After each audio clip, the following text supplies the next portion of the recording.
that this is a very personal journey that became very public. Yes, absolutely. Welcome to MsMojo, and today we're taking a look at famous names who are infamous for their TMI stories. We love it when celebs get real, but sometimes it's better to maintain a certain level of mystique. Just know that when you answer, we will, for the next 3 months, be a news cycle. Number 10, the Kardashians. This family has been inescapable for over a decade and a half. Love them or hate them, keeping up with their unfiltered shenanigans can be exhausting. Do you ever want Travis to grow out his hair so you can shave it to keep the hair in your safe? That would be nice. Oh, yes.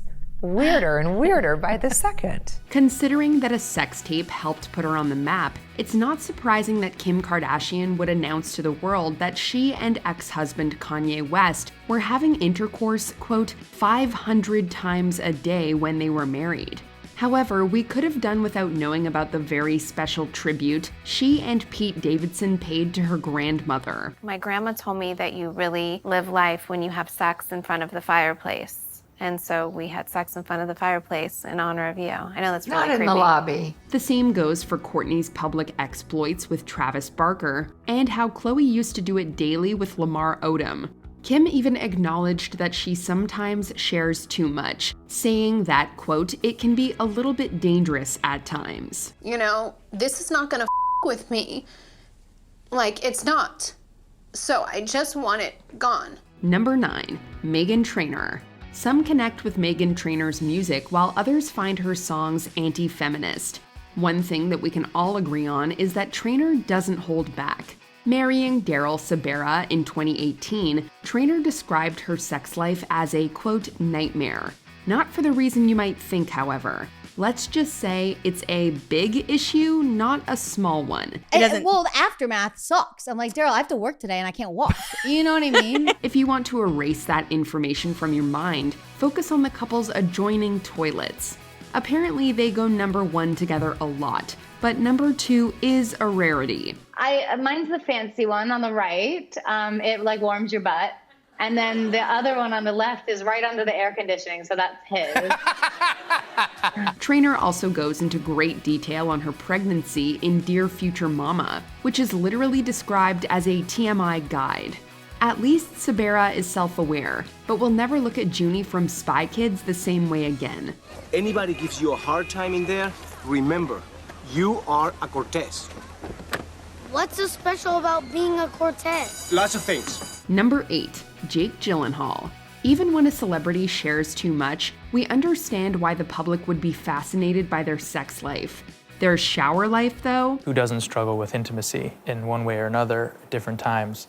I think it's about showing your truth, your honesty. When asked about his shower ritual at a Vanity Fair interview, Jake Gyllenhaal said, quote, more and more I find bathing to be less necessary at times.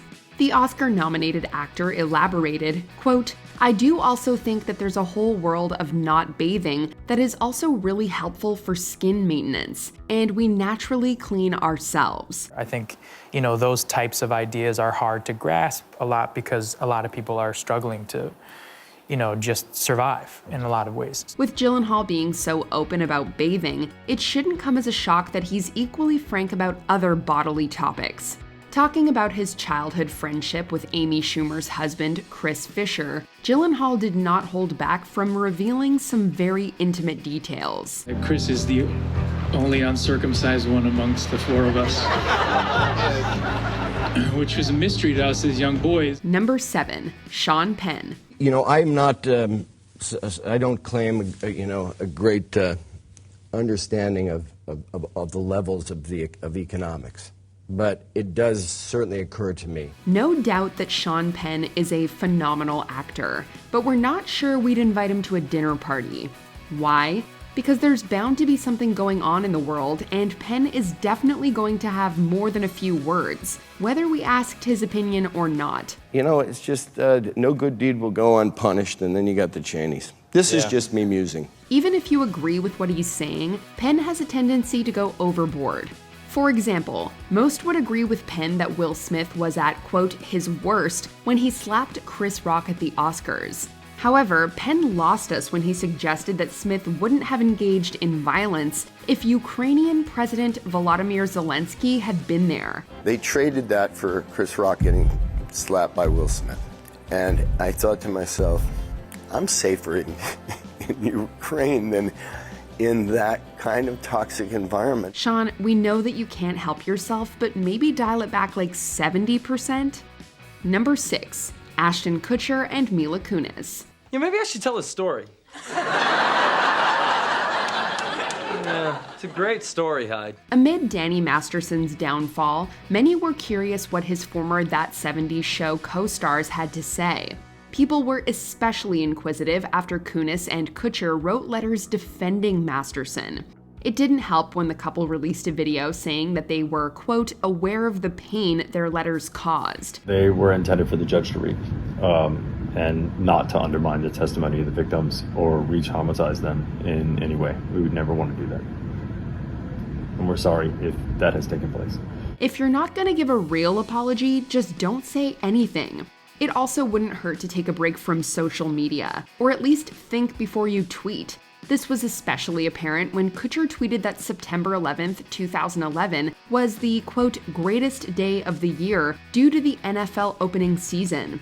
That went over about as well as when Kutcher questioned Penn State coach Joe Paterno's firing without doing any research. Kutcher pulled the tweets and apologized for being ignorant of the story behind Paterno's departure. Kutcher even called himself an idiot. Number 5, Charlie Puth. I just get a weird high off of it, of being naked. I love being naked. Being part of the YouTube generation, singer Charlie Puth has grown up in a culture that encourages people to share their lives online. So when do we finally say, that's too much, man? Maybe when Puth revealed that he prefers to turn down the music while getting intimate, with one exception during his alone time. You're incredibly sexual on the internet sometimes. Well, I'm an incredibly sexual person. Be free. Nobody ever, I guess, never knew that. And it's also kind of like a fun game for me. It's just like, what do I have to lose at this point? Puth shared in a Bustle interview that This Love by Maroon 5 is his jam. His Charlie jam. After becoming good friends with Adam Levine, Puth told him about his guilty pleasure. Levine's response? That's really weird. We're thinking the same thing, Adam. Although Puth doesn't like listening to music during the act, he once wrote a song mid-intercourse, recording a voice note before getting back to it. And I was like, wait, I should try and do that Motown thing. Because it almost sounds like the tempo of which those marks occur. Number 4, Chrissy Teigen and John Legend. For a period, we couldn't get enough of Chrissy Teigen and John Legend. The more we saw on social media, though, we wished that we knew less. Teigen has made it no secret that she and Legend aren't afraid to get frisky in, let's say, unconventional places. Is this the best or the worst? What do you do? The best. Okay, the best? Probably the Obama thing. Be it under a blanket on a plane to Thailand or in the bathroom at the Democratic National Convention in 2008, they're open to just about anything. Except doggy style? We'd say don't ask why, but Teigen already told the world. And you give me all of you. Honestly, this is all fairly innocent compared to some of the hurtful statements that Teigen made online, although that's a whole other can of worms. The bottom line, less is more, sometimes a lot more. We're not talking about it. That's the truth. That is an awesome answer. Number 3, Gwyneth Paltrow. It's a bit of a spa moment happening. Understatement. You know, I'm into wellness, so I feel like it's justified, right? Making fun of Gwyneth Paltrow is an internet pastime. Even Paltrow is basically in on the joke. That said, when did the discourse commence? Some would argue when she stated, quote, I'd rather smoke crack than eat cheese from a tin. But we can go back even further. You can say something really outrageous, or you can say something not outrageous that somebody decides to turn into an outrageous comment. Remember the time she said, quote, I would rather die than let my kid eat cup of soup? Paltrow is like that rich, completely oblivious frenemy who never misses an opportunity to remind people how inferior they are to her. But she always does it with that irresistible grin. As Paltrow said in 2009, quote, "I am who I am. I can't pretend to be somebody that makes $25,000 a year. Can you at least watch what you share via Goop?" To help tone the pelvic floor. How does it help do that? I don't know. I need to start my J-Day practice. You've never been on this website before, have you? Number 2, Dax Shepard and Kristen Bell. Let's just say I extracted mastitis.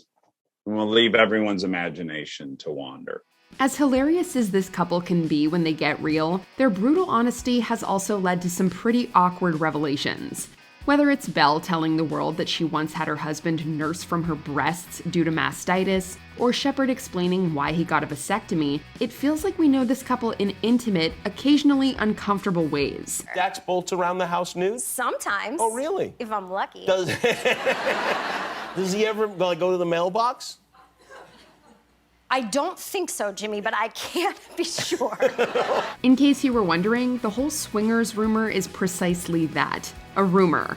However, it apparently stemmed from a joke Shepard repeatedly made to party and podcast guests, telling them to leave their keys. He's a very free spirit, you know. I mean, yeah, he's a very free spirit. Others call him a horn dog. Yes. Yeah. Also a horn dog, but around my parents we say free spirit. Belle expressed frustration that so many people take jokes literally. We sympathize with that, but these two share so much that it's hard to tell when they're joking.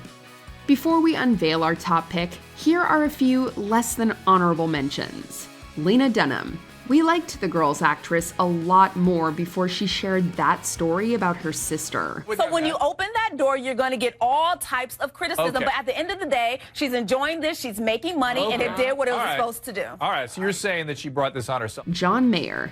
Some smoke after sex. This artist plays guitar naked.